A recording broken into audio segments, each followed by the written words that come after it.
411 Live. Where you can learn about issues that impact us every day. State of world, 411 Live. Real people, real talk. Made to help people in our community in every way. For your girl, 411 Live. For every 100 fatal shootings in Wisconsin, 72 are deaths by suicide. This includes young people, our seniors. Here's another disturbing statistic.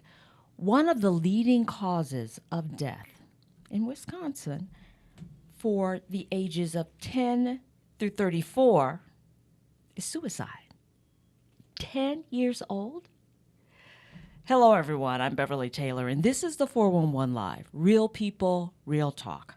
Today, we will be talking about the sociological aspects of suicide. Now, if you're thinking, suicide, that doesn't pertain to me, or I don't know anyone who would even consider that, then this is the podcast for you. My guest today is Simmone Kilgore, who is kind of a regular, but it's been a while since you've been here. So Simmone is a counselor and founder of Transcendent Hope, and I'm glad you're here. Yeah, I'm glad to be here. Talking about sociological aspects of suicide. Now, this is a very important topic for me because I have had a very close family member who went through a bout with serious depression, had thoughts of death, and came through it. Yeah. But, you know, it's one of those people that you wouldn't think that this would happen to. So that's why I say, if you have the idea in your head that I don't know anyone who would ever go through something like this, then this really is the podcast for you. It is the podcast for you and me and everyone. Everyone, absolutely. So with that in mind, how do sociological factors, like for my loved one, isolation, social isolation. So how those sociological factors like that contribute to suicidal risk? Yeah, well, they impact greatly, greatly. And I think we don't understand the impact, specifically if you're not the one feeling the weight of those specific factors. And we understand that these aspects have everything to do with the degree to which a person feels those factors, whether it's isolation or loss of a loved one, loss of job, the way they feel in the world, and the way that the society kind of normalizes or values them. You know, if I don't feel connected in a certain way to an organization, a person, a place, an identity. And so when I feel lost, those factors play in part a big role to how those suicidal thoughts can start entering a person's mind, because it kind of makes you feel devalued. If I don't fit in this circle, if my family doesn't understand, if I'm always left alone and nobody's checking on me, what's the point in me being here? And so it is extremely common for humans to consider the idea of not being here anymore and what that would be like. Would it provide relief for me? Would it provide that? Would I stop that cycle of kind of, intrusive thoughts is what we call them in the field of psychology, that they kind of keep intruding as you see people living their lives. What is going on with mine? So in transition, specifically with our seniors, if I've raised a family, if I've worked 30, 40 years, if I've been a part of an organization, a specific faith-based organization or community org, and now I feel as if my voice is not being valued, I'm being pushed out of the way. My children are grown, my partner may be deceased or whatever happened in that situation. Who now do I belong to? Where's my value? Why do I feel like my voice is not necessary or needed anymore? It is very hard in those types of transitions. Isolation being one of the heaviest Yeah. You know, I was reading up on this, trying to prepare for talking to you. And I read that there were 4 types of suicide. Yeah. And how do you pronounce that? I'll mess it up as well, Beverly. Egoistic. Suicide. Yes. And yes. is that kind of what you were talking about, Yes. that absence of that social integration? Yeah, absence. And you think about the bustling, busy lives, or just the hustle and bustle of trying to make it happen every day, to being reduced to, you're not needed in this area, even if it's a job loss. And I left a career that was fulfilling for me in some capacity, or people relied on me. Right. People said, "Good morning, Simmone," every day, or whatever it is. And when that kind of gets cut, you kind of don't know what to do. You have to figure out how to reinvent all the time. Right. What's next for me? Where do I go next? What do I do? How can I be valuable? And how can it look different in a way that it satisfies my spirit and my soul, and I feel valued by others? Right. But because there are a lot of people who tie their self-worth with their job, absolutely. their occupation. Job, socioeconomic status, if I'm married or single, weight, everything, these constructs cause us to believe that we're either valued or invalued. Yeah. The way society has set up, how should we look? How should we behave? How should we present? What is that title behind my name? So it's interesting because I'm working with folks all the time, and I provide some services to a group of young people in the community. And one young person identified the other week that they had fought to do things differently than what they learned at home from parents and siblings and extended family, and had really fought to get their degree and get this career started. And the person cried and said, "But I feel so lonely and isolated. I wanted to bring my family into the fold with me, but now all they do is kind of push me away." So here I have worked my whole life to be different than, to build up this life where I thought if I looked good in terms of title and money, which I like to say sometimes we look good on paper, but we feel icky on the inside. Right. And there's a lot of people who live that duality of lifestyle. Best to enter into counseling. Best to enter into counseling. Absolutely. So that we can talk about reality versus idealism. That's good. That's good. Okay. Another suicide type, altruistic suicide. And that is what, you'll be better off without me? Yeah. That idea that I'm a burden to others. Again, an example of a young person I know that was shot and now is unable to walk, is paralyzed, and is thinking to family and friends, "I don't want you to keep taking care of me. I don't want to live out the rest of my life not being able to utilize my legs. It's just best to let me go." From a young person to a senior, to somebody who has experienced so much trauma in their life that they feel like, what's the point? But a lot of folks feel like at times when suicidal ideation and these intrusive thoughts hit, if I'm gone, who would even know or care? Yeah. They don't value me. I don't feel seen and heard. One of the things about the Therapeutic Alliance and relationship is my role is to see you. And a lot of therapists think the role is to fix.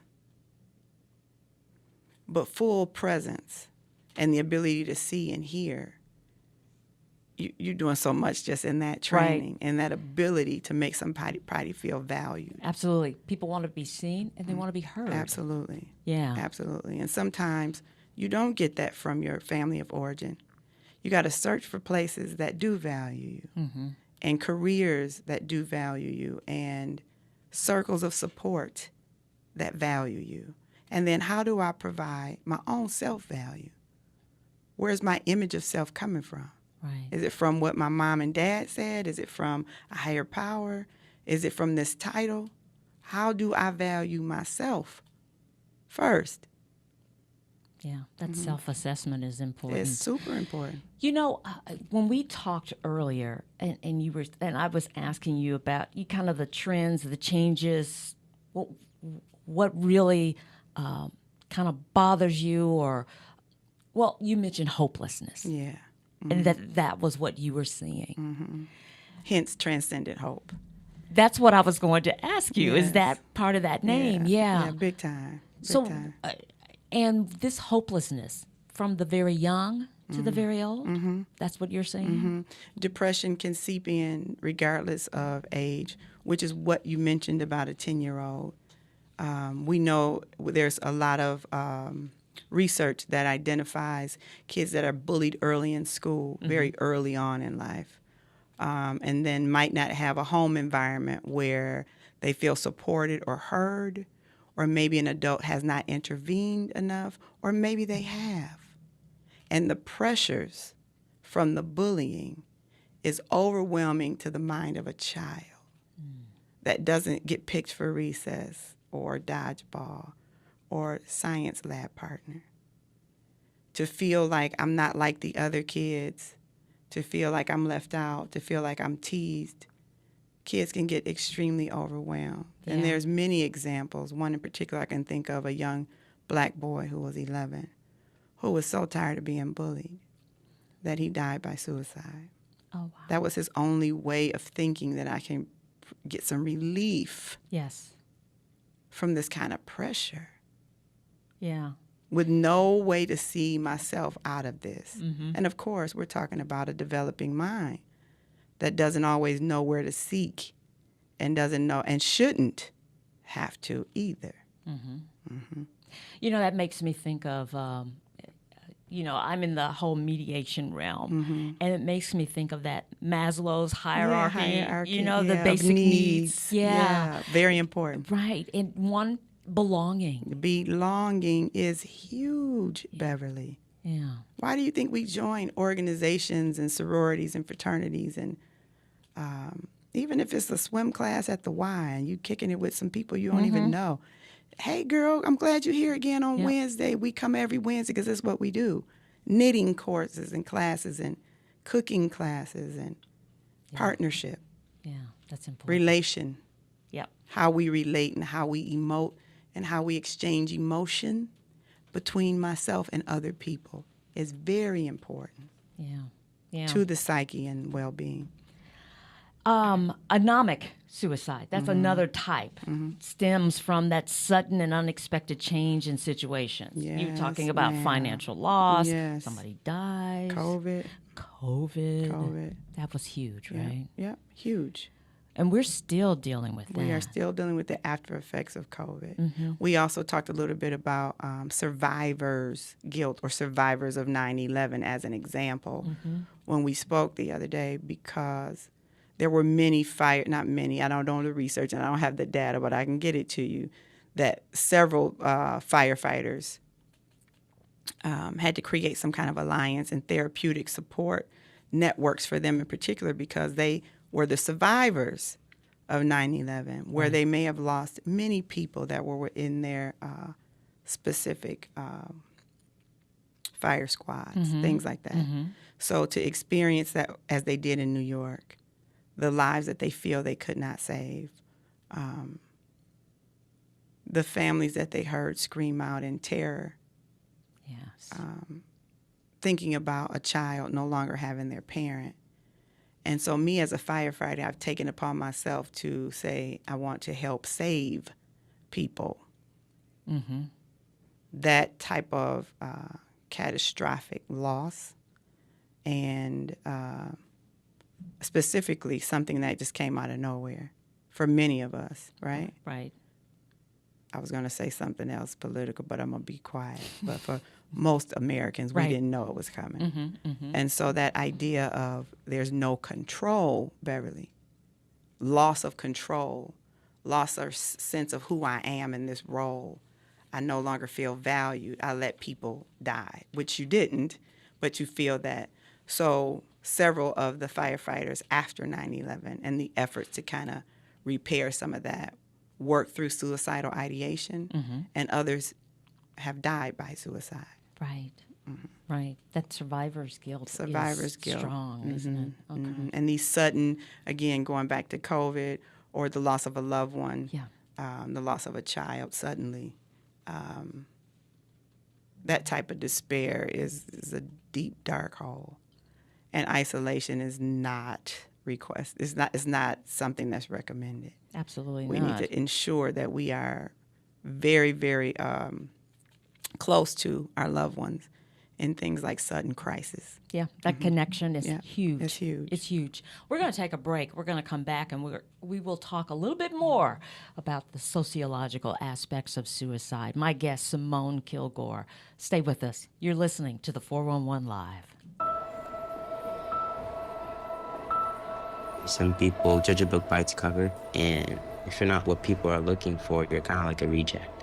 School, it feels like everyone's staring at me and I'm just kind of not really a person. It just feels hard today. Nobody was listening to me. And I'll try to understand me more, and I'll try to do the same. Listening is a form of love. Find ways to support your kids at soundedouttogether.org.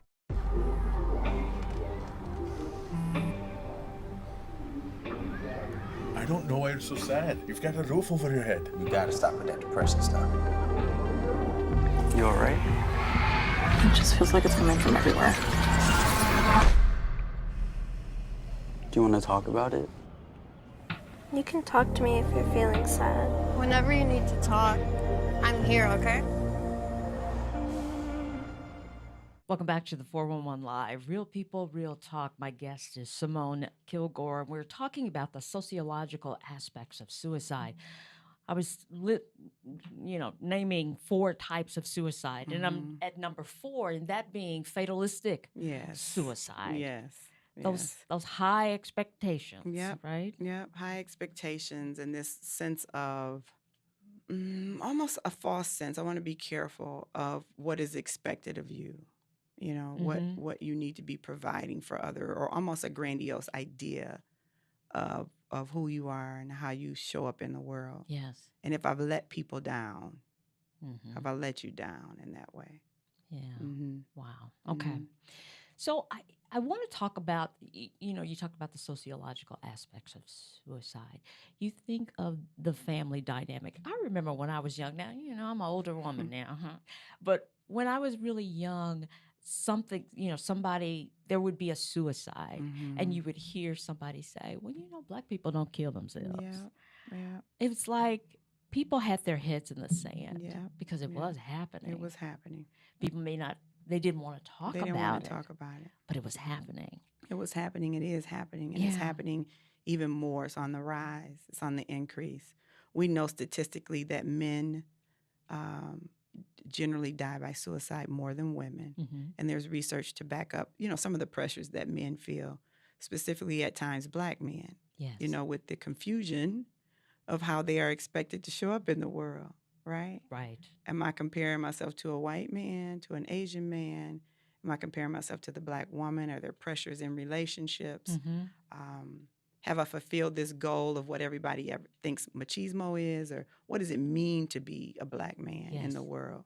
And then to be ignored oftentimes by systems and mistreated, regardless of socioeconomic status.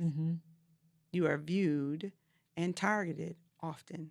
And that is still very true. Yeah. No matter, many of us are successful and doing great things, wonderful, but at times when that type of danger presents itself or societal view presents itself, it doesn't know if you're accomplishing great things. Right. It's harming. Yeah. And it can be overwhelming for Black men and their mental well-being. Which is why I love that there's many new conversations about Black men and wellness. That is wonderful, isn't it? Yeah, it's beautiful. Yeah, that's wonderful. Let me ask you this, too. I say a father died by suicide, and then years later, the son dies by suicide. Genetic? Yeah. And so we talk about it when we think about the term depression or major depressive disorder in the DSM-5, which is the clinical book that psychologists and therapists use to kind of identify if somebody is diagnosable with something based on these specific factors.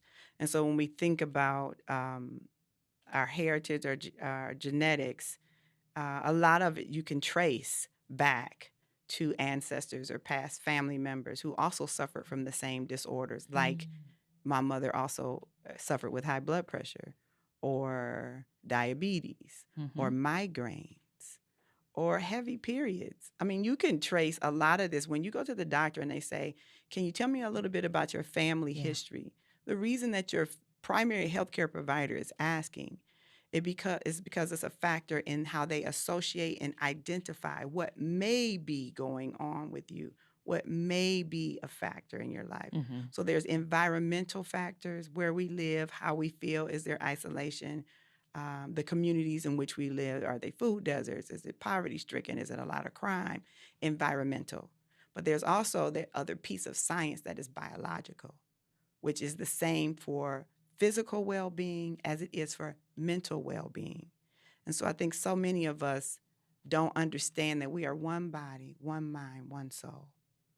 You most likely cannot have a diagnosis, a mental health diagnosis that doesn't affect you physically, and vice versa. Yeah. So a diagnosis of breast cancer often causes depression, and many women or people that are diagnosed with breast cancer often are offered an antidepressant along with the diagnosis because it is common. It affects your mental well-being. Yeah. And so I think we don't take that into account enough. But if you think about how primary healthcare providers ask that question, I, as a therapist, when I first work with people, I say things like, tell me more about your family. Do you know a little bit about your grandparents? What about your mom and dad's siblings? Tell me a little bit more about them. We can trace it with alcoholism. We have to be able to trace the same thing with suicide ideation. Yeah. Same thing. We need to talk too. We have to talk We so have to people tell our stories. tell our story. We have to tell our stories. I remember when I was a little girl and I had an aunt, and they would say, I would hear the grown folks talking, and they would say, she's having a spell. Yeah. You know, that was a mental thing that she was going through. Yeah. But I remember that term, a spell. Any way for us to kind of water down the effects of what somebody else is going through because we don't quite understand it. And so I think we get uncomfortable with not understanding stuff. Yeah. And so I've tried to live my life in a way that I say, I don't understand it. Maybe I can ask Beverly more about it. Right. Tell me about how you feel. Tell me what you know, or tell me what to expect or look for. How can I be available to you during these times, whether I understand it or not? Yeah. And so oftentimes women were diagnosed with having spells. There's a lot of research on housewives of the 50s that would go to a clinical therapist, white coat, 4 walls, stale room, and talk about how they were unhappy and what they felt at home. And the doctor's advice at that time in the 50s was, ensure that you do what's best for your husband and kids. You'll be a happier wife. Wow. If you get dinner on the stove at a certain time on the table, and if you greet your husband when he comes in, you'll feel fulfilled. Minus what her hopes and dreams were.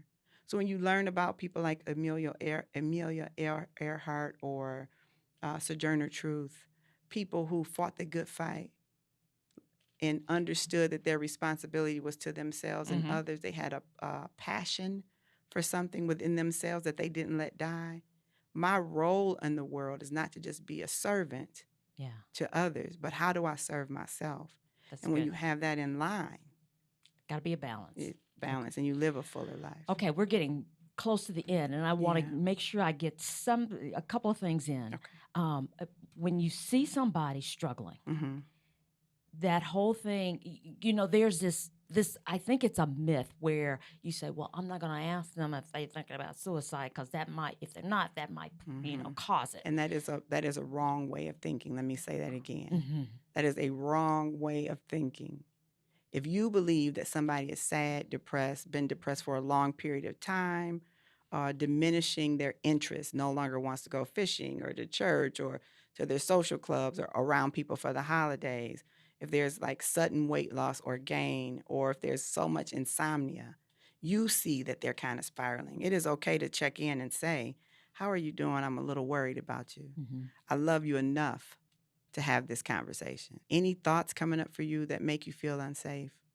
Any thoughts coming up for you that make you feel like you're not valued, like you're not loved, like there's no hope? Yeah. There's always space for hope. Can you go to the point of saying, have you had thoughts of suicide? Absolutely. Have you had thoughts of suicide? And more than likely, you'll hear people say, yeah. Sometimes they've had these thoughts of suicide, which sound like nobody cares about me anyway. Or if I'm not here, then it won't matter. Right. And so they may not have the term suicide in their head, but that's a way to shape that conversation and say, that sounds like suicidal ideation. Right. You can have information that says, this, see what I'm talking about? This is where this comes from. Right. The person that I was talking about, that close relative, question was that. Her response was, I've had thoughts of death. Yes. That's how she put it. Yeah. And so it was, okay, will you be open to talk to someone? Will you be open to talk to a healthcare provider, a professional that works in this field? And she said yes. Awesome. And I said, can I start researching and find you someone? Absolutely. Where to go? Yeah. She wanted a Christian counselor. Yep. I went through the whole thing. She's in another state, found somebody down there. Yep. She went. Yep. So that asked the question, as you were talking about, how are you feeling? Are you what thoughts are you having? The next step is, if they say yes, let's go. Let's go. Let's go and get them to a provider that can provide that type of specific assessment. Yes. You know, do you have a plan? Yeah. If you planned to die by suicide, what would that look like for you? You know, and then if there's a higher level of need, do you need medication? Do I need to refer you to a psychiatrist? Is it somebody that we can call, social supports, that can come in and check in with you on a daily? How can we measure the progress from the first month through the third month and on? And that's something that therapists provide, that kind of assessment. Right. Where are we at now? But let me explain to you one thing, Beverly. You said, I got right on it. But what you did first is you saw her. Yeah. You saw her. You paid attention. You saw her when you called and said, Ma, what is this? And I'm right here. Yeah. You validated her. Oh, somebody does care and wants me around here. Well, girl, you're going to make me cry. I'm sorry. I do that sometimes. I'm sorry. Yeah. But that's the most, I don't want people to forget, all listeners, the most important thing you can do is show somebody that you're here and show up. What happens next? You know, we can talk about that on and on and on. How do we have the conversation? How do we ask the questions? Right? That's important. But what's most important is that they are seen. Yeah. Yeah. You had mentioned something, safety, suicide, assessment, 5-step evaluation. There's a 5-step evaluation that we generally use in therapy practices and organizations throughout the community. But one of the things I want folks to understand is there's all kind of resources to help you. Specifically, if somebody is feeling overwhelmed or having a lot of suicidal ideation happening, there's a number that you call 988. It's the new crisis hotline, text line, website where you can get the support you need right away. Generally, suicide assessment, there's a 5-step evaluation that we use where we kind of identify the things you said about your mom, which is identify risk factors. Like, what is happening? What is causing this kind of risk? Is it her age? Is it isolation? Is it that she's in another state? Is it a health scare? It could be many things. Protective factors, what are those? What we talked about the other day, which is the resilience piece we talked about, that is built into all of us. What keeps us here? What keeps us going? Is it your grandkids? Is it your committee that you run? You teach Bible study every Wednesday night, and it might be 3 people, but they count on you, right? What is the resilience piece? Your faith, your things that keep you going. Do you love nature? What is it, right? Number 3 would be conduct a suicide inquiry. If you have suicidal thoughts and plans and behaviors, what can we do to kind of offset that for you? Many people say, I think about it, but I don't have a plan. Mm-hmm. Great. Yeah. If you have a plan, we go to another step where we determine the risk level and the type of intervention that is needed. Is it inpatient? Is it outpatient? Is it sessions with a therapist once a month? Is it every week? Is it phone calls? Is it text? Is it the chat line? Is it Beverly? What is it, right? And then 5, of course, we would need to document from a therapeutic lens so that we can see the case from a distance when we review it. I come back in with your mom and the 6 weeks that has passed, and I say, okay, this is where we were. In the documentation it shows, tell me how you feel now. Yeah. So we have an understanding for the cycle. Yeah. And if this thing comes up in mom again, we can pull out this documentation and say, look how far you've come. Let me show you what worked last time. Mm-hmm. Let's see if this works again. If not, let's change it up. I'm right here with you. Excellent. Mm-hmm. Excellent. Transcendent Hope. Yes. Are you accepting new clients? I would love to, but at this time, I am just fully loaded. And that's often the problem or the issue with providers of color. There are 4% of providers of color in the nation, and many providers of color are just full. Right. Their calendars are full, whether it is things like this, providing resources to the community, or psychoeducation, trying to have our own balance, whether you have family or just living your best life too, and then having a full practice load. It could be very overwhelming, but at the same time, I am a part of the Black Clinicians Network here in Milwaukee, Wisconsin, where there are over 165 providers of mental health services, whether it is educational psychology in our school systems or medical systems throughout the community, or people who have their own private How practice. can people connect? Black Clinicians Milwaukee, all written out, .com. You can find a list of therapists there to provide services. They can identify their names, their agencies, phone numbers, and websites if necessary. Excellent. Simmone Kilgore, thank you. Thank you. Thank you. Thank you for having me. No, absolutely. And thank you for joining us. Listen, if you have thoughts of harming yourself or of suicide, go to the hotline 988, where you can talk to somebody, get some support. This is very, very important. Thank you for listening to us at the 411 Live. We're a nonprofit organization. Go to our website if you'd like to help us. We appreciate it. Until next time, I'm Beverly Taylor. Again, this is the 411 Live. Real people, real talk. If you would like to check out past episodes, there are many ways. Go to your favorite podcast platform. Follow us on Twitter and Instagram. Like and watch us on Facebook. Watch and subscribe to our YouTube channel.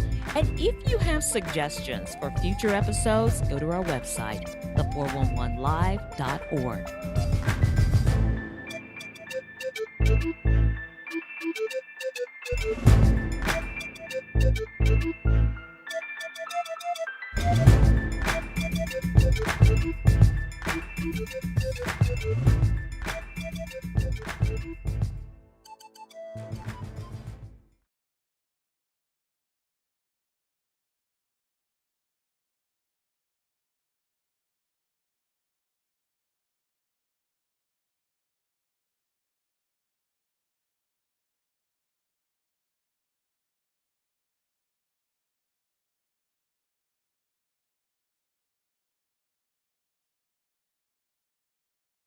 The 411 Live. Where you can learn about issues that impact us every day. State of world, 411 Live. Real people, real talk. Made to help people in our community in every way. Boy, your girl, 411 Live. On November 19th, 2022, Tamia and Tim Woods lost their only child to something that they had never heard of before. And you probably have never heard of it either. Hello, everyone. I'm Beverly Taylor, and this is the 411 Live. Real people, real talk. You may not have heard of it, but this is something that you need to know about. The reason? It could save your child. I want to introduce my guests to you, and thank them for joining me, Tamia and Tim.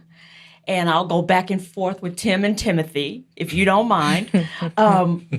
So what we're talking about is a cybercrime. And it is something I recently heard about it. I think I heard about it before I heard your story, but not that far, long ago. And it is sextortion. This is a crazy word. This is a crazy crime. And for it to happen to your son is something that is devastating, I know. So thank you so much for wanting to share this story. And I mentioned that, people hearing about it, getting this knowledge, could save their child. And that's your mission, right? Yes, that is 100% our mission, is to make sure that they are equipped with not only the knowledge, be able to regurgitate it to their kids and have a casual conversation about it, but also be able to help their child if they're ever in need. Okay, so let's just go back, and we're going to kind of talk about this very devastating scenario. Going back to, I guess, November. Well, before we get to that, let's talk about him. Let's talk about him. Because we want to dispel some myths, too. Because he took his life because of this. Yeah. And I want to pause right here to say that anyone who is considering suicide or need to talk about this, I really encourage you to call the 988 Lifeline.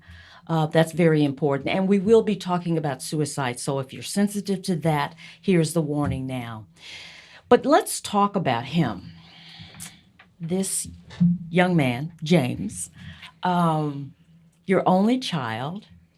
And, some of the myths, when we talk about suicide, we think of somebody who's depressed or maybe didn't have many friends, this kind of thing. But this was not his case at all, right? It was not.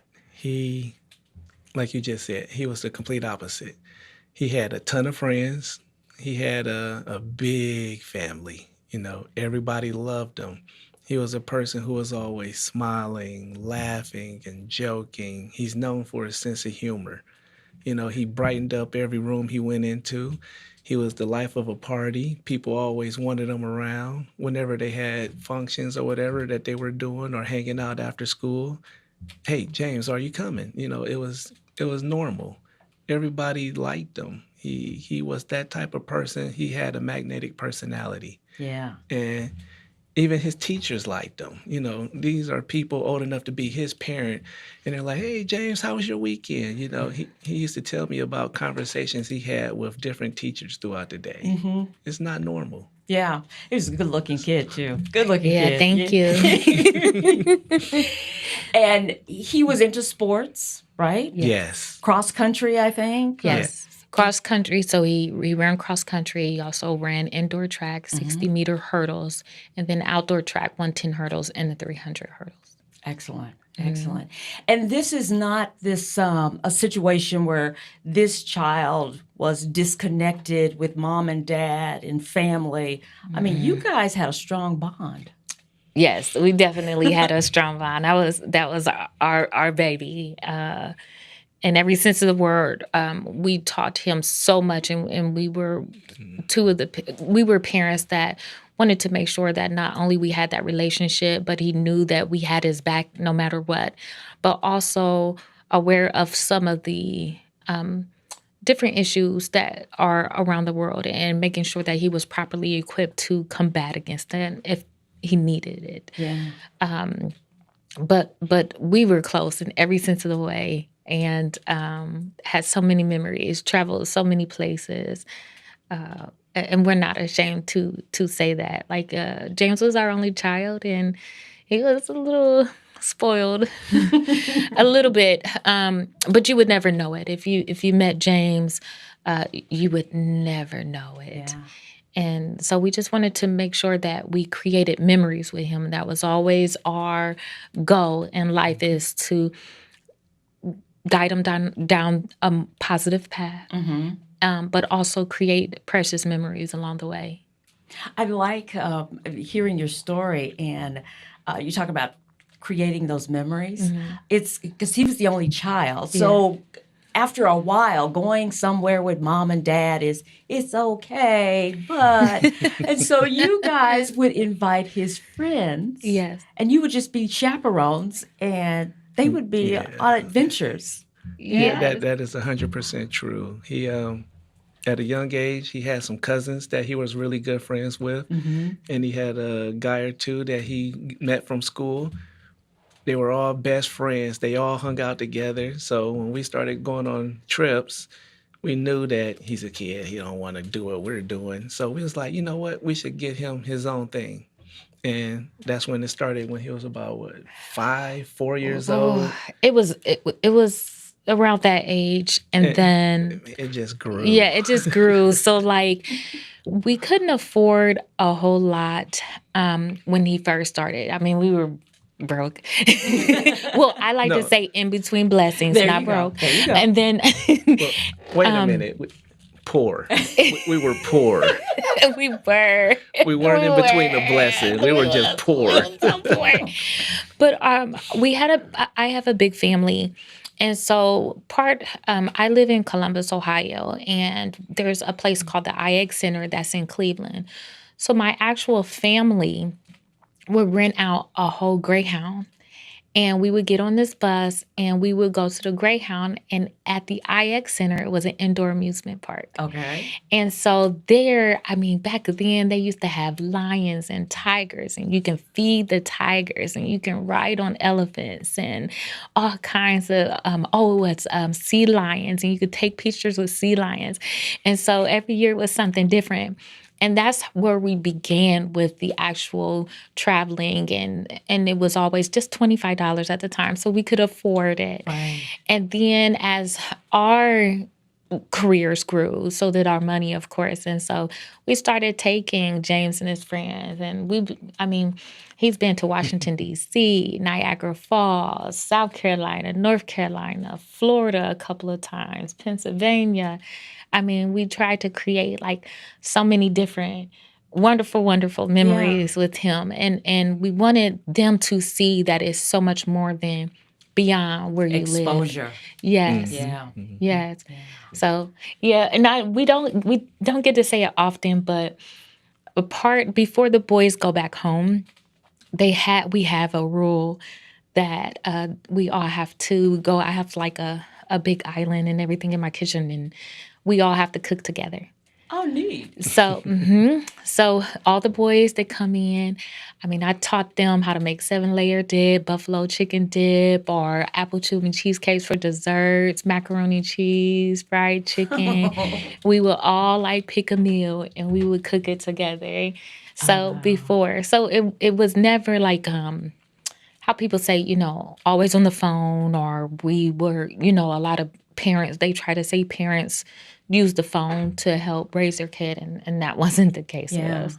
You guys were very involved. Yes. Very involved. Very much so. Yeah. Very much so. He had a good childhood. He did.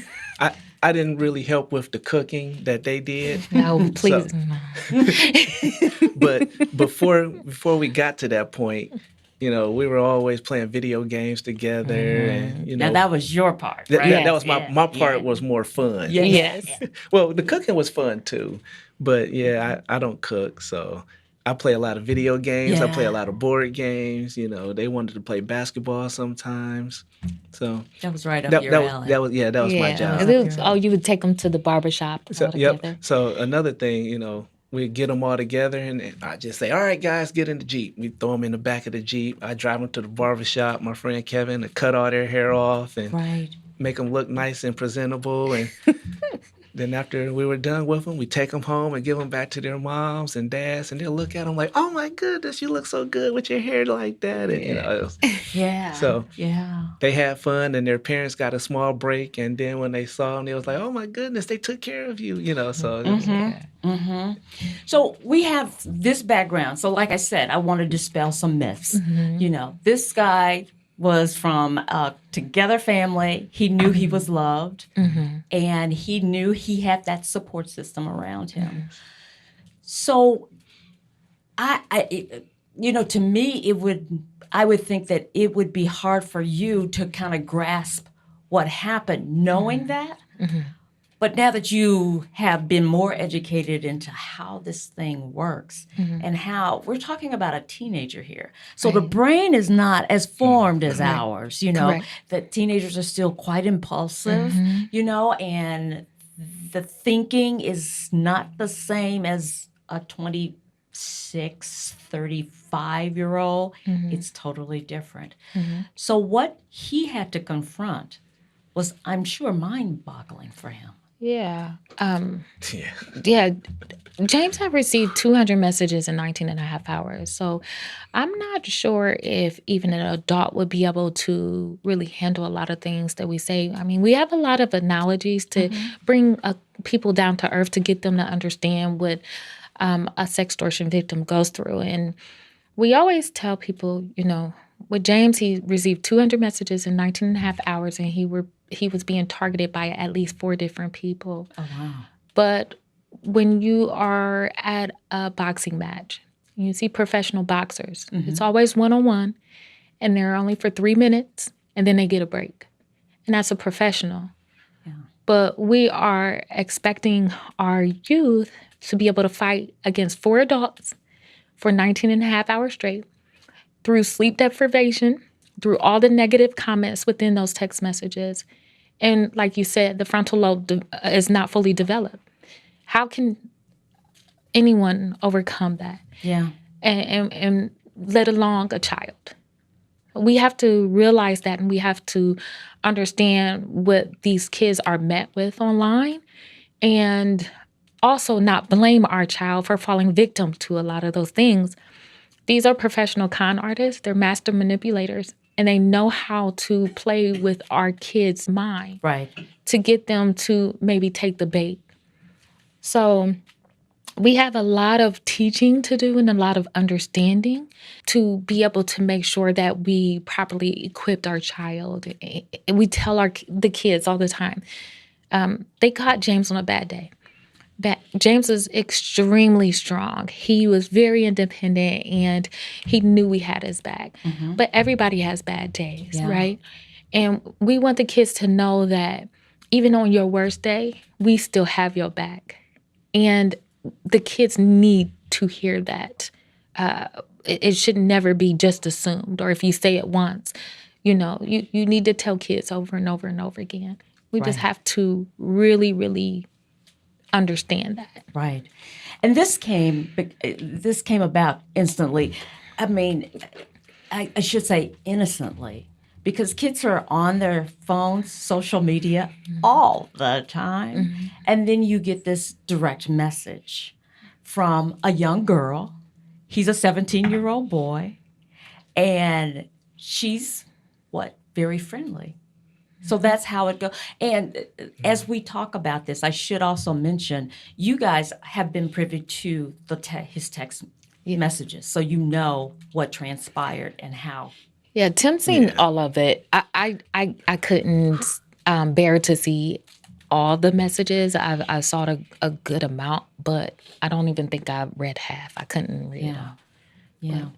Tim, I want you to hold that thought, because when we start, I don't want us to take a break in it. No problem. So we're going to take a break now, and we're going to come back, and we're going to talk about what this sextortion looked like. Stay with us. You're listening to the 411 Live. Real people, real talk. Some people judge a book by its cover, and if you're not what people are looking for, you're kind of like a reject. School, it feels like everyone's staring at me, and I'm just kind of not really a person. It just feels hard today. Nobody was listening to me. Try to understand me more, and I'll try to do the same. Listening is a form of love. Find ways to support your kids at soundedouttogether.org.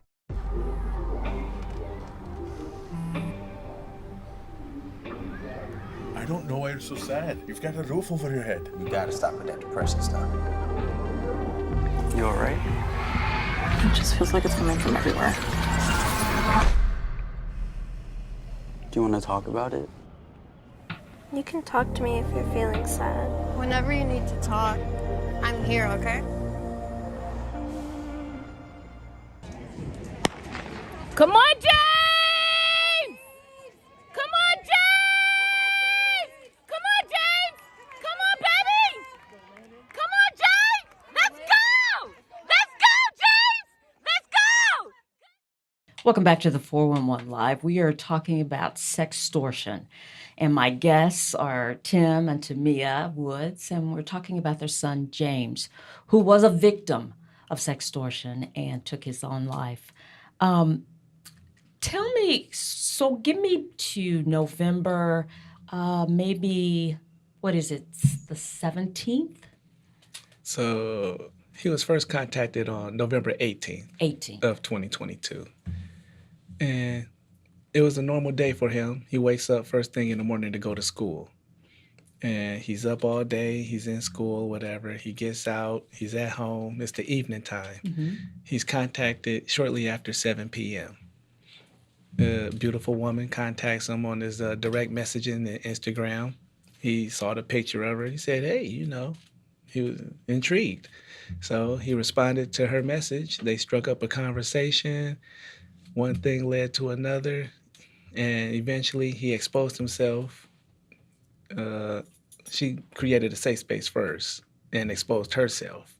And then he exposed himself. So it was like texting, and then she asked for a video chat. Correct. Okay. So the video chat, because after they got to know each other, they felt comfortable and said, well, let's get on video so we could physically see who we're talking to. And from there, she asked him, hey, would you like to see me, without my clothes? And he said yes. Then she did so. Then after she exposed herself, she asked him, hey, now it's your turn.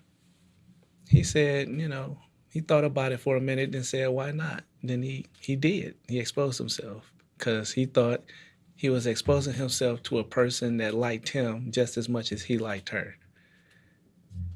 After that, she asked for his phone number, and then that's when all the messages started coming in. She started sending him pictures of himself repeatedly, and she kept telling him how she was going to share him with the world, and she started naming all the different social media sites that she was going to post his picture on. She told him how she was going to ruin his life, and she gave him examples, no, you're going to get kicked out of school, you're going to be not able to get into college, you won't be able to get a job, you will be labeled a pedophile, you're going to go to jail, your friends won't like you anymore, your parents won't love you anymore. They told him that we own you. I mean, it was just so many different things that they were telling him.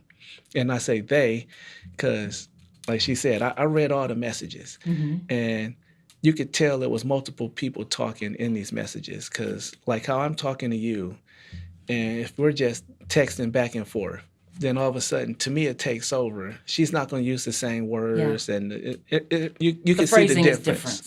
Different. Yeah. And that's what took place with him for about 19 and a half hours. 19 and a half hours. And that's the big thing. And you were pointing that out, Tamia. Because if this started in the evening, so that means overnight, he's not getting any sleep. No sleep at all. And we're talking 200 messages? Right. So on top of, so think about it, even taking it a little bit step further, right? So James meets this girl, and she creates a safe space, and then she exposes herself, and then he exposes himself, something that we would like to think he's never done before, right? And then she starts harassing him, and he immediately realizes he made a mistake. Yeah. He made a bad decision. Well, then with us, if we make a bad decision, we have time to process it. Well, James didn't have time to process it. So on top of that, on top of now he felt betrayed, he's going with all these emotions. They are attacking him, telling him he's nothing, he's worthless. They have no, they're heartless. They don't mind rotting a life as well as his. They're telling him all of these things on top of him trying to figure out how to get rid of them, how to get himself out of the situation that he felt like he got in. He didn't realize that even though he made that choice of exposing himself, he didn't realize the time that it took for him to turn into that victim. He didn't realize he became a victim. Yeah. And so then you are, well, I can't believe I did it, or you're blaming yourself for it. I mean, they created isolation. Like Tim said, you'll be labeled a pedophile. So we have to break all these things down. When they told him he'll be labeled a pedophile, he's going to jail, then they isolated him and took a barrier for him to not be able to go to the police. Mm-hmm. So no kid is going to go to the police and say, hey, I did something wrong, I'm going to jail. We know these things are half-truths, right? Because we hear the police saying, or even us as parents, we once said, if you expose yourself, you're going to get in trouble. You will get in trouble for that. You will go to jail for that. And yet they're using that against us now. Yeah. So it's so much that he was dealing with on top of him making one mistake. Right. And, and the whole thing of, talking about, these people won't love you anymore. They basically he's saying they're going to think of you as trash. Mm-hmm. All of those things hitting him over and over again. And I remember you read some of those text messages, and they are long and detailed of all of the harsh, they're so harsh. It's just incredible. So that happens in the evening. He's dealing with it overnight. You get up the next morning, and he's up. He is right? sitting there wide awake. And I didn't know it at the time, because it's the weekend. He's always up at weird hours of the morning, weird hours of the night, because he's playing video games with his friends most of the time. So I didn't think nothing of it. He was eating cereal. He was fully dressed. He had his phone in his hand. Like I said, everything that I always see every weekend. And when I talked to him, I was telling him, hey, you're about to do something good today. You and your mother, you're going to this college fair, and you're picking out a school to go to. You're choosing what you want to do for your higher education. You know what you want to do in the future after you graduate. All these different things that he had already planned. We didn't tell him he had to do these things. We gave him choice to either go to school, get a job, or move out. Yeah. He chose to go to school and get an education, and we were happy with that. So he goes to the college. You take him to the college fair? Yes. And that is on the 19th. He's, the same old James, bubbly and just, I'm excited to be. Same old James.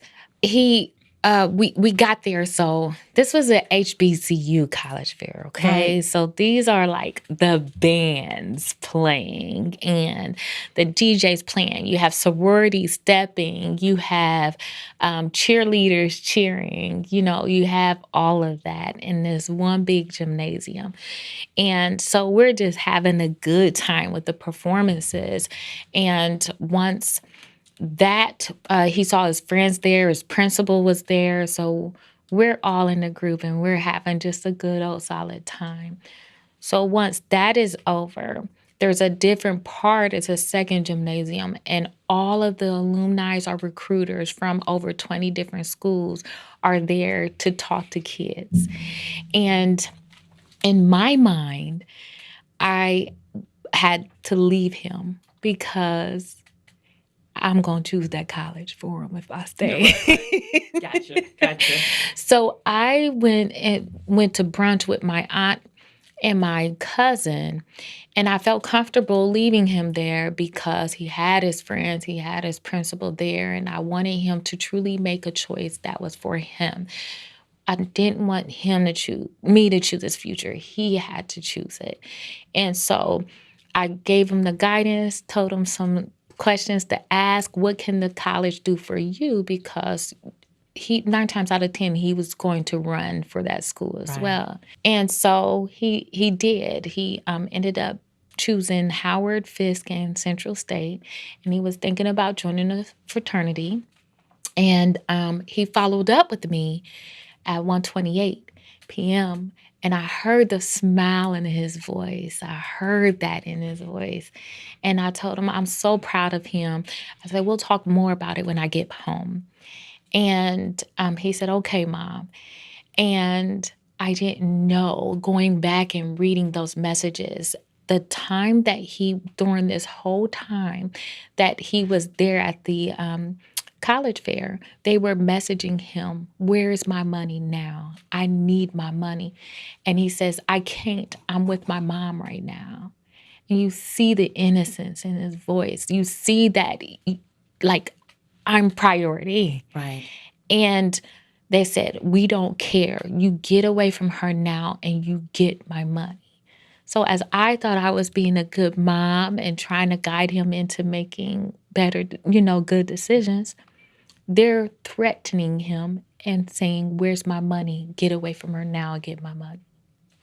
And that's something else that I kind of left out because in all of this, putting him down, trying to isolate him, all of those things, they said, we can stop this. We won't expose all of this to everybody if you pay us. Mm-hmm. And they first asked for $1,000? $6,000. $6,000. And here's a kid, no job. He's in school. Right. And he says, I don't have that. His school is his job. Yeah. Mm-hmm. So they got him down to, what, 300? Yes.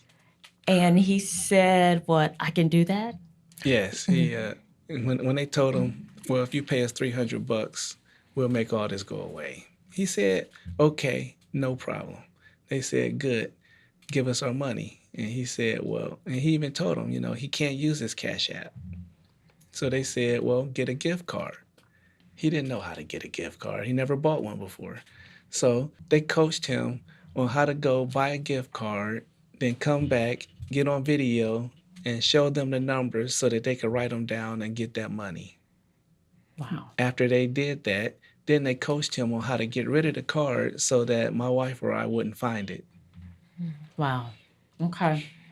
So he gives them 100, and then they say, you need to provide it. You need to get the 200 more. Yeah. And he said, I can't right now because we also, so 2 rules that we told James, never give anyone your debit card and number, and never Cash App anybody you don't know. So he had to play within those rules. And that's one of the things that I don't know if I regret it. I don't know if that's the right word, but I encourage other parents to use the debit card. That way, I myself, because my name was tagged to his checking account, I would have gotten flagged for fraud. But I taught him not to do that. Yeah. So he said, well, can you give me till Christmas? Because he knew his birthday was perfect. So his birthday, he was born on July 23rd. And then Christmas was exactly 6 months away. So by him being... He would give money for Christmas. Yes, for Christmas. So he was the first great-grandchild. On Tim's side, first grandchild on my side. So he always got gifts. It just was, he always got those gifts. So he knew come Christmas, he could get more money. And they was like, no, we want it now. And they got harsher and harsher with their words after that. After he sent that 100, it was like, oh, we got one. Wow. Okay. So then you come home at, what, 6? I got home about 6, a little after 6:30. And I had saw a light in the house, and she wasn't there. So I figured she just left the light on. So after I got in the house, took care of the dogs, and put my stuff up, I walked to that room where the light was. It was a closed door. I didn't think nothing of it, so I just opened the door. And as I opened the door, I see my son laying there on the floor asleep, which wasn't a red flag again, because I found him sleeping all these different weird places all throughout the house, and the kitchen floor, the hallway, on the stairs. So him sleep in this one particular room, it didn't strike anything. Didn't phase you, yeah. But when I stepped completely into the room, I could see that he wasn't just sitting there asleep. He was past tense. And I didn't know why. I just had all these questions going through my mind, like what happened to my kid? Who did something to him? Why would he take his own life? All these different questions just bombarded me all at one time, and I didn't have an answer for any of them. So I didn't know what to do. I didn't know what to think. I couldn't really say much. I screamed his name a few times, but my legs wouldn't work. I couldn't even walk over to him. I had to drop to my knees and crawl on the floor while shedding all these tears just to hold my kid one last time. I laid there for probably 2 or 3 minutes, and it clicked in my head like, you know what? Your son is gone. You just found your only child, the only child that you'll ever have, not here anymore. And there's still one more person who needs to know this information. So I pulled out my phone, and I had to call my wife and let her know that the only child that she would ever bear, her baby, isn't here anymore. Wow. Wow. And then you get that call. Mm-hmm. I couldn't believe it. We were just laughing, and it just was something I never thought that he would ever do. I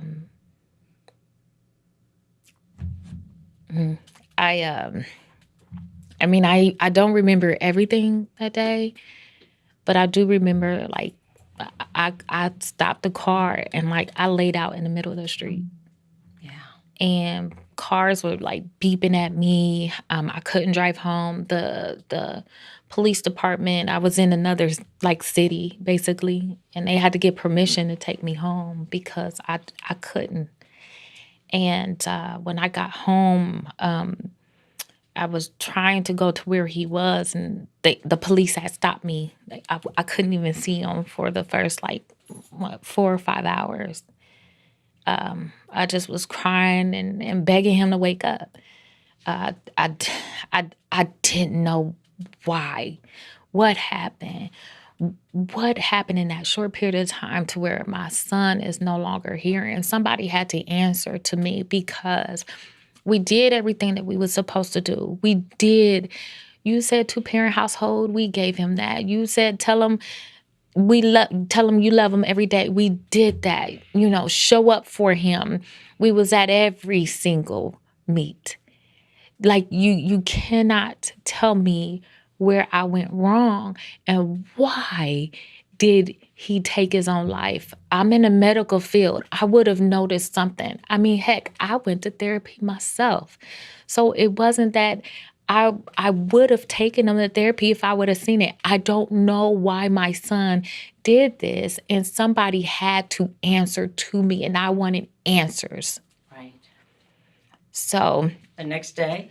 Well, actually, the same night after they took him, we gave the police his actual phone, because we knew his code. There was no secrets. Right. So we gave them the phone, but then we weren't waiting around. Tim and I, we don't wait for people, as you can probably see. We do things. And so Tim had the idea to pull the phone records to see, like, what exactly, like, who was he talking to, if he was talking to anybody that we didn't know. And as we talked earlier, we had all the friends that he really talked to, we have them on group chat. So we knew their phone numbers. And there was one particular number that stood out, and it was a Pennsylvania area code. And he doesn't know anyone from Pennsylvania. So Tim read it off to me, and I called it, and that person answered, and then they hung right up. and they text me and said, I can't talk right now. Who is this? Or I can't talk right now. Text me. And I said, may I ask who this is, please? And they immediately sent me a picture of my son unclothed from the waist down. And then I was like begging, trying to get them to tell me what's wrong. Because at this point in time, I thought that it was a girl from his school or something. You know, like we were familiar with like revenge porn and stuff. So, you know, we heard about that before. So I'm like, what did he do to you? And they were like, we want our money. And then that's when they started asking us for money. And we were like, this is his parents. Please stop. Like, please tell us what to do. And we just didn't want them to know that he was gone yet because we was just trying to figure it out. And they were like, we want our money now. And at first they asked us for $2,000 and then they went down to $200 back to what they said he owed. And when we said, okay, fine. We're like, how do you want us to pay? And then that's when they gave us the Cash App. And so then we took all the information we found and the next morning, it was like 7 or 8 in the morning. And we went back to the precinct and we were like, this is what we found. And then that's when Sergeant Stan had told us, like, your son, that's when they did their investigation on their end. And they were, once we found out they were working with internet crimes against children, they already was working on like different things and they were properly prepared for this. And that's when they told us that our son was a victim of sextortion. They said, we're going to give you the phone back, but once you receive this phone, just know that what you have access to and what you're about to read is extremely hard. And that is when we read everything, and we tried to do research ourselves on sextortion at the time. And I mean, we had to flip through pages and pages and pages before we even found an article about it. It was nothing out there about it. But you guys are experts now. Oh, yeah. You guys are experts now. And we're out of time, but we're going to continue this conversation because we're going to have a part 2.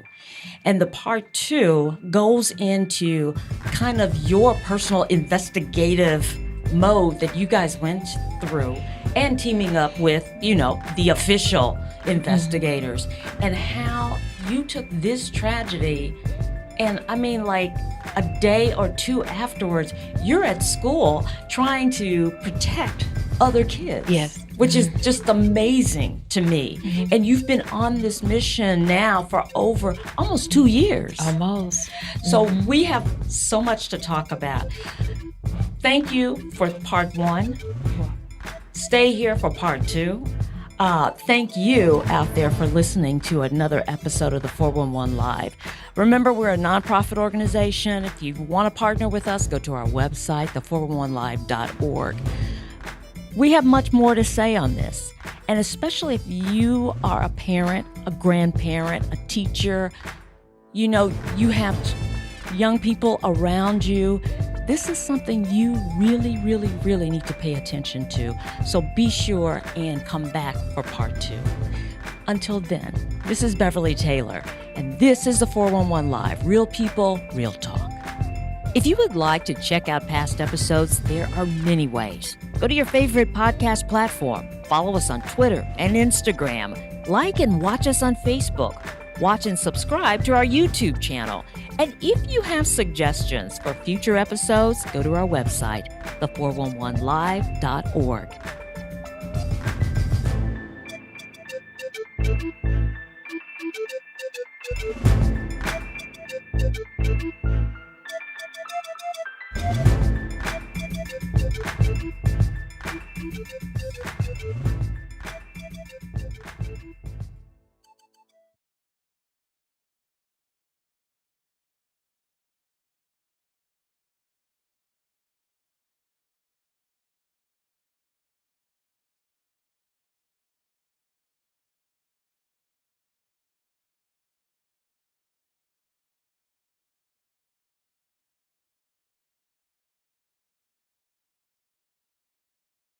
411 Live. Where you can learn about issues that impact us every day. State of world, 411 Live. Real people, real talk. Made to help people in our community in every way.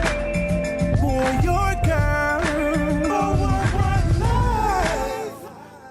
A couple lost their son under circumstances that you probably would not guess in your wildest dreams. But for this couple, they have not gone inside their homes and closed the curtains, and they're not sitting in a dark room grieving.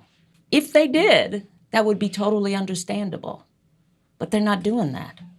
They're out everywhere. They're talking to whomever will listen. Why? Because they're trying to save your child, your grandchild, your student. Hello, everyone. I'm Beverly Taylor, and this is the 411 Live, Real People, Real Talk. This is part 2 of a podcast dealing with sextortion. Tamia and Tim Woods lost their son, James, 17-year-old. He was a victim of sextortion, and they are getting the word out. I mean, these people are working hard so they can prevent this from happening to someone else. You know, you hear it all the time. Knowledge is power. Yeah, it's the case in this instance. So let me welcome Tim and Tamia. And I also have Debbie Lassiter with me. And she is the co-founder and executive director of Convergence Resource Center. So thank you for all of you coming. And the reason why, Debbie, I wanted you here is because I want to talk about the intersection between this sextortion and human trafficking. Because your organization works with survivors of human trafficking, helping them to rebuild their lives. When we had part 1 with you guys, talking about James and what he endured and what led to his suicide. And we got right to that point. And we were talking about you guys kind of doing your own investigation. You got his cell phone with all of these text messages from these people, 200 that came in a 19 and a half hour time frame, harassing this kid. I mean, just threatening this kid. And so for people who have not seen part 1, which I encourage you to go back, you know, if you can, put this one on pause, go back to part 1 and listen to all of it. But if you haven't, and you don't have time to do that, to bring you up to speed, he got on Instagram this direct message from this girl who said, hey, I'd like to get to know you. He saw her, picture looks good, they're texting. And she says, let's video chat. Okay, let's video chat. Talk a little bit more, and she says, I can take it all off. You want me to? He's a 17-year-old kid. She sounds fine. They've talked, conversed a little bit. He feels comfortable. Yeah, okay. She does it and then says, now it's your turn. He does it. Pictures are taken of him. But she says, what's your phone number? He gives the phone number, and that's when the messages start and the pictures. Got this picture of you in your birthday suit. And here's the game. Is that too simplified? No, that's pretty spot on. Yeah. I mean, pretty much step by step, that's exactly what happened. I'm sure there was some other words in there also, but I was able to read all the messages. Yeah. So I got to see how fast everything moved. I got to see all the threats that they sent them. I got to see him pleading against, what they wanted to do. It was a lot. And the whole time, in my mind, while I'm reading them, I'm just picturing the person that I know, which is my son. And I could see him there scared. Yeah. And not knowing what to do and not having an answer for anything that's going through his mind. And I instantly it just made me get filled with anger. Because me as an adult, I know, or I like to believe, I know what I would do in that situation. But him as a child, he's innocent. You know, he's always been filled with nothing but happiness and joy. And for someone to come in and just start punching him mentally that way, I can understand why he panicked. I can understand why he didn't know what to do. I can understand why he was scared. He was probably really embarrassed. You know, it was just all these things going through his mind that he didn't want us to find out about. Yeah. Which is probably why he never came to us. And then you add the fact that he was sleep deprived, his brain isn't fully developed, so his cognitive abilities is, you know, somewhat hampered. He's just not completely himself. Yeah. I don't blame him for anything that he thought. I can't blame him for anything he did. All the blame that I see goes straight to the people who first contacted him and then went forth with what their plans were. And I agree with all of that. They're good at picking their targets, right? And they hammered him. I mean, 200 messages. And the message that you read earlier, I mean, they're not like, you're going to get in trouble. You know, they're not like that. I mean, they are deep and piercing kind of things. You know, you're pedophile, your life is ruined. Nobody's going to love you anymore. And, I mean, over and over and over and over again. And you're thinking, I'm just assuming he's thinking, oh, what do I do? What do I do?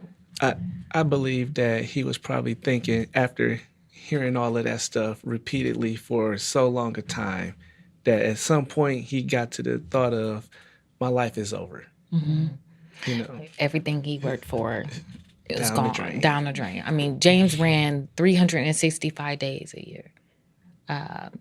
There's been times where he forgot to put on the gloves that Tim gave him when he went out in the wintertime and ran, and I had to warm up his hands. Right. Like, what are you thinking?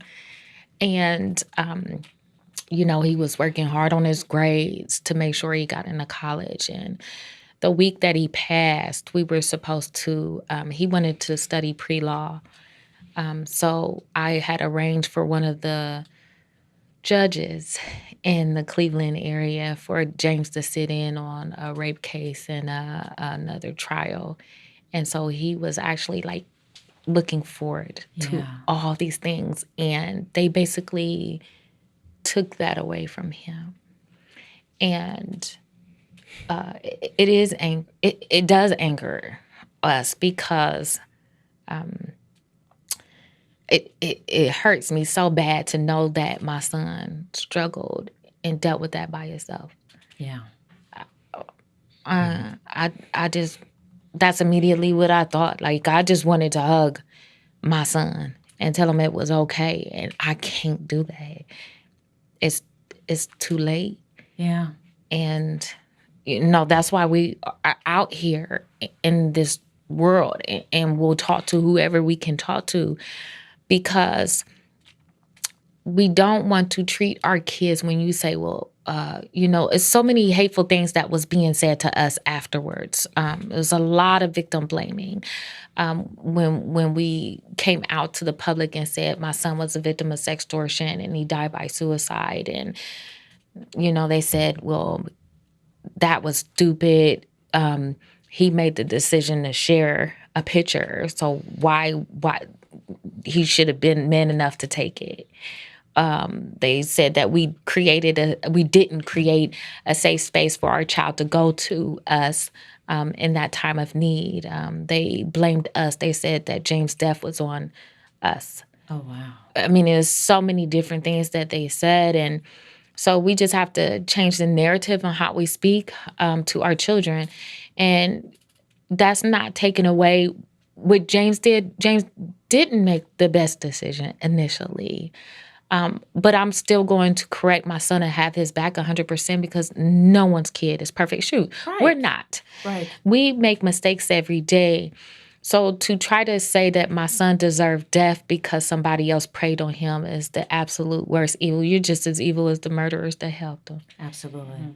And you know something else that they did because you read all of those text messages. Yeah. They kind of put in his head the thought of suicide too, didn't they? Correct. They I'm not sure exactly how long it took, but I want to say like the last 4 hours or so that he was still alive.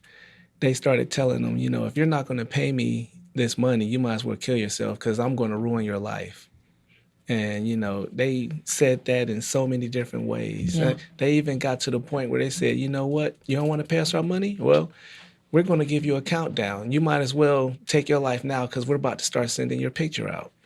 And they told him they was going to send his picture out, and they actually made good on that. They did send his picture to multiple people.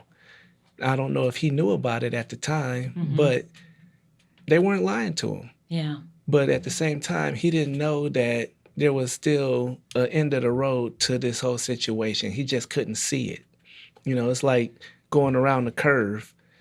You know the end of the road is somewhere, but you can't see it because all you see is this curve that you have to get through. And that's the way he looked at that situation. And them people, they took advantage of it.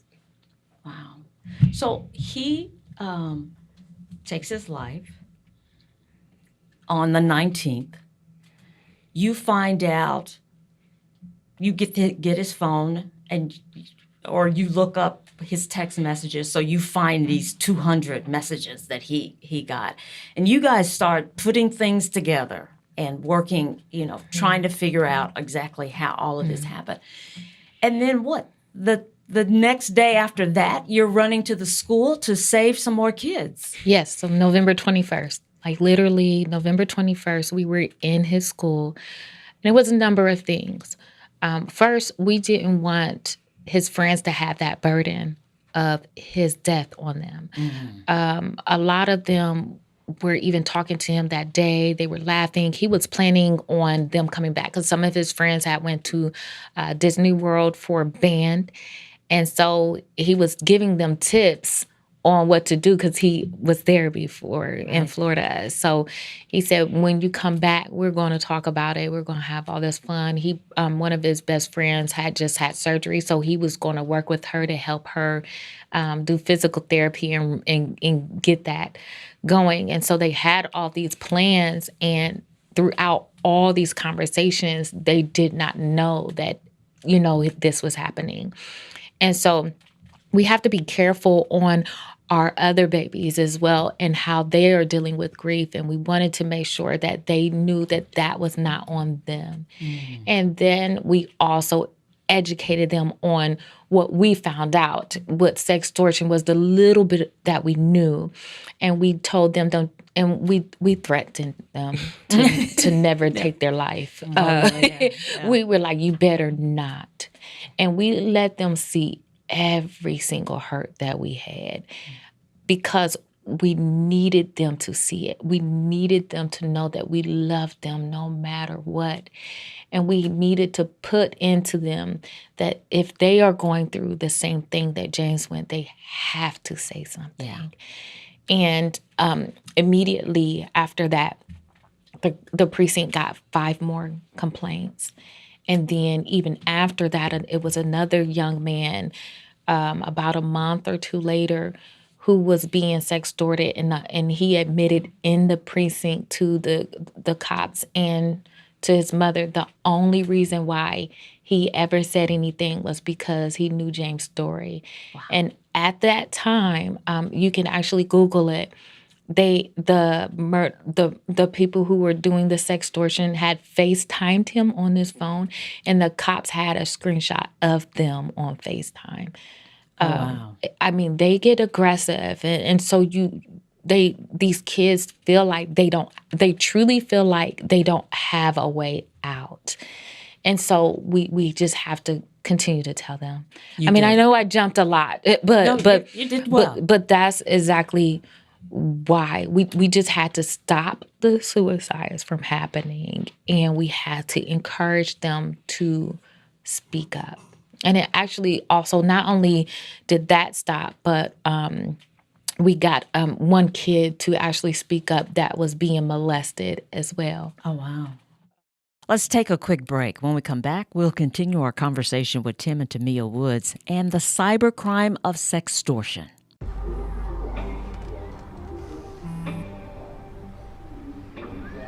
I don't know why you're so sad. You've got a roof over your head. You gotta stop with that depression stuff.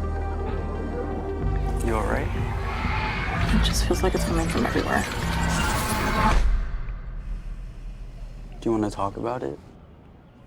You can talk to me if you're feeling sad. Whenever you need to talk, I'm here, okay?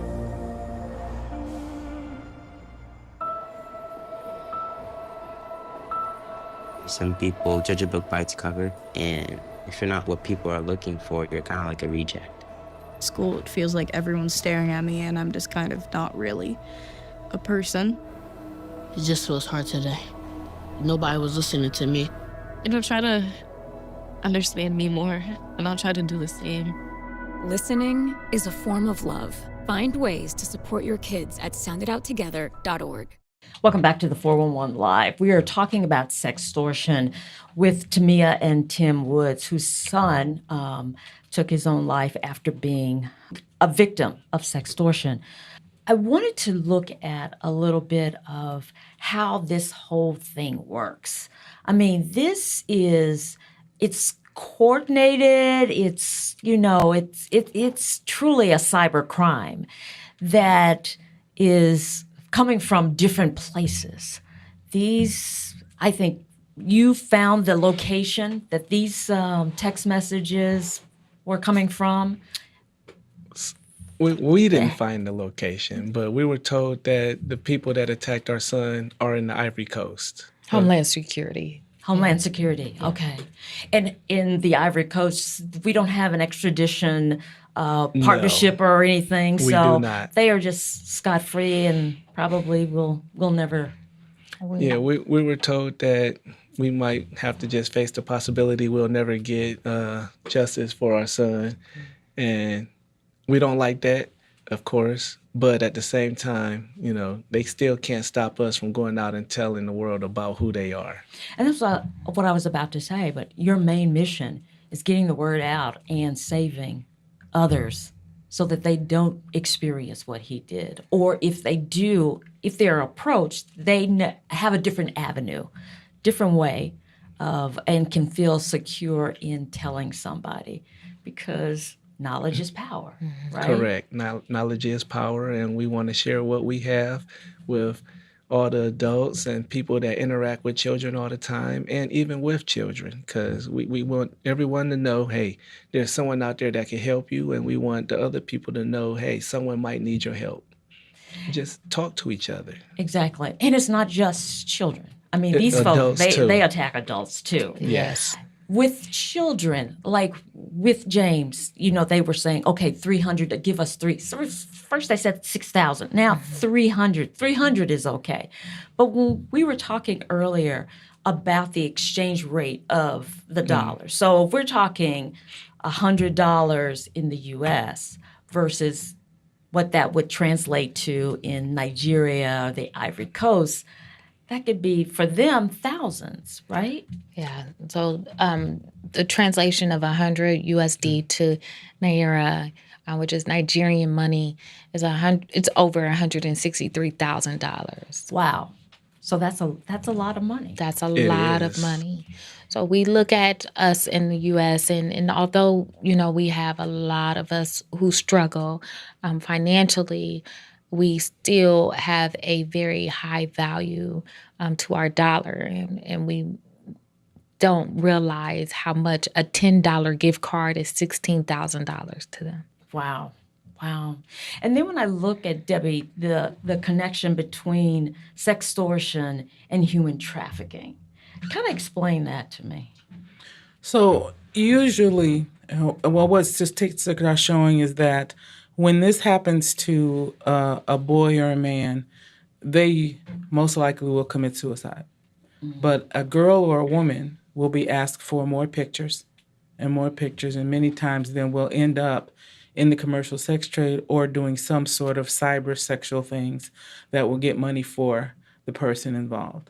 $1 you can spend once. A person you can spend over and over and over again. Oh, wow. So this is, it's disturbing. It's frightening, for somebody who has a teenager, and every kid has a phone.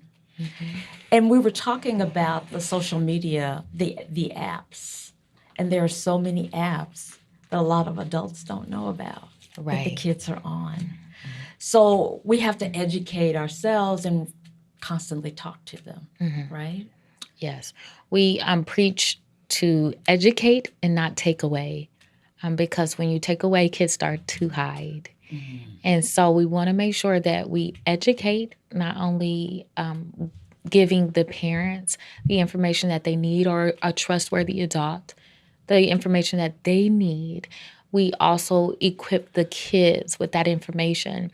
And it's never to overstep the boundaries or overstep the parent and what they're trying to do, but it's to sustain the child's life.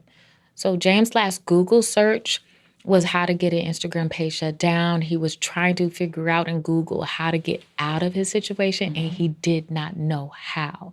So that's why we created tip cards, and it has information on there and gives you different steps on how to actually report this, and they can make a report on their own.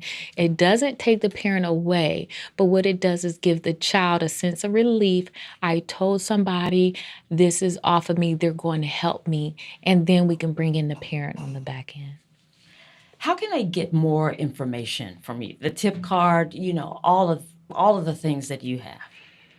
So they can, if you want tip cards, you can actually reach out to us via our website at www.letsdifj.org. So that's www.letsdifj.org. On there, we have an education and share that we're constantly growing. You will see different things on a press release, FBI information from National Center of Missing and Exploited Children. We have also information on you can get for parents to have programs that they can purchase to put on their child's cell phone to monitor if they are being cyberbullied, or if even they're doing the cyberbullying, to help them stop and put a stop to all of that.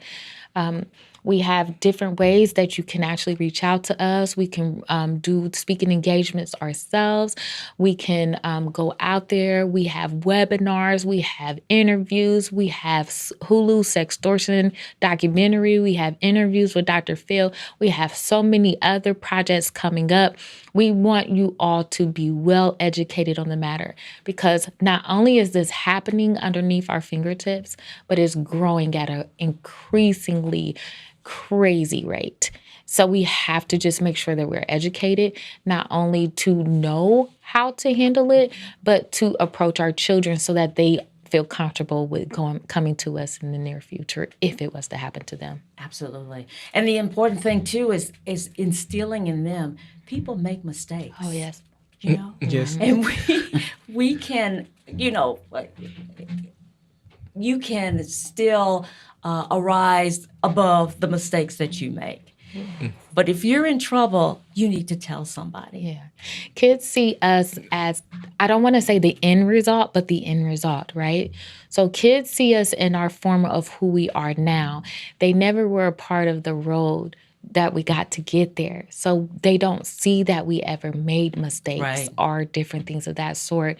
So we have to come to their level and say, hey, I was there, and give them examples of some of the mistakes that you made in order for them to open up and share with you. Kind of your vulnerability spawns them to be vulnerable as well. Yeah, because we tell kids all the time, you're already in a vulnerable position, which is how you got here. So ask for some help. Be vulnerable one more time and say, hey, this is what I'm going through. Talk to someone you trust and see if they can help you. And on the other side, we tell parents, your kids, they talk to you, but do they tell you everything? Do they really open up to you? And we encourage the parents to say, this is what I went through when I was your age. And this is how I got through it. We tell them something embarrassing about yourself that happened so that they'll be more likely to open up to you too. Because, we look at our parents as superheroes sometimes. Yeah. We think they got all the answers. They're strong. They're smart. They know what they're doing. But at the same time, we don't want to upset our parents. We don't want to let them down. Kids, they like, well, I'm going to just keep it to myself. And then bad things happen. Parents would open up a little bit, get the kid to open up, and they have an actual conversation without much judgment. They could come to a lot of solutions to a lot of problems. Absolutely. Dr. Debbie, I have to thank you and Convergence Resource Center because you brought them to the Milwaukee area to share their story, to educate us about sextortion, and this is something that Convergence is known for doing with your Epidemic End the Game every year that you have with these kind of workshops and giving us this important information for our community. So we know it, we know how to react to things that are happening and prevent some things that are happening. So I know that I've been talking a lot with them, but I thank you and Convergence for what you're doing. So thank you. You're very welcome. Yeah. Yes, we'd like to thank Dr. Debbie as well. She's been wonderful to us, and we just thank you for giving us another platform to raise awareness. Yeah.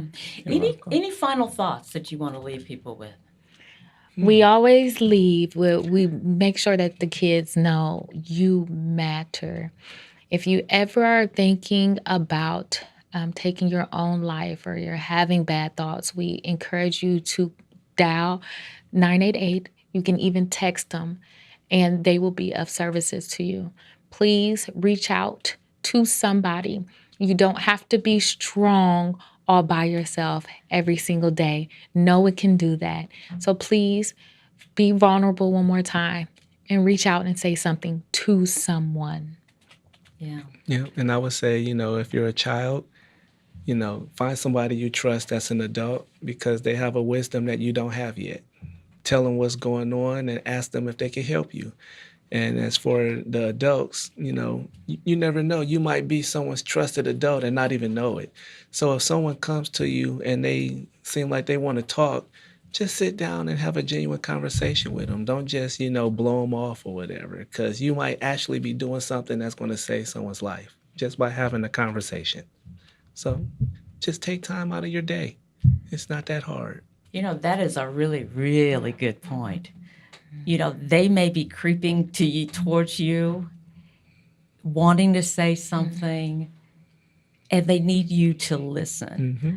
As adults, we have a tendency to lecture and do the talking, but to just sit back and listen, and listen through those pauses.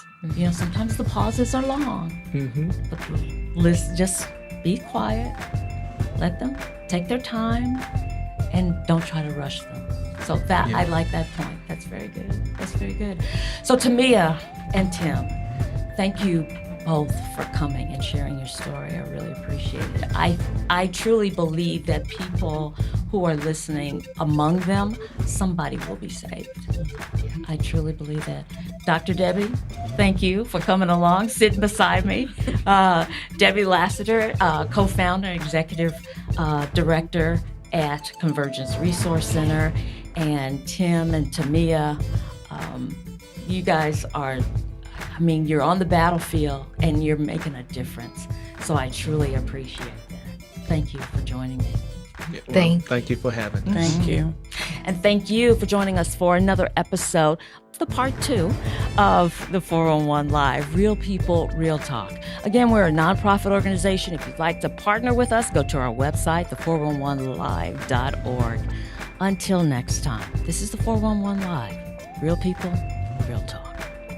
If you would like to check out past episodes, there are many ways. Go to your favorite podcast platform, follow us on Twitter and Instagram, like and watch us on Facebook, Watch and subscribe to our YouTube channel.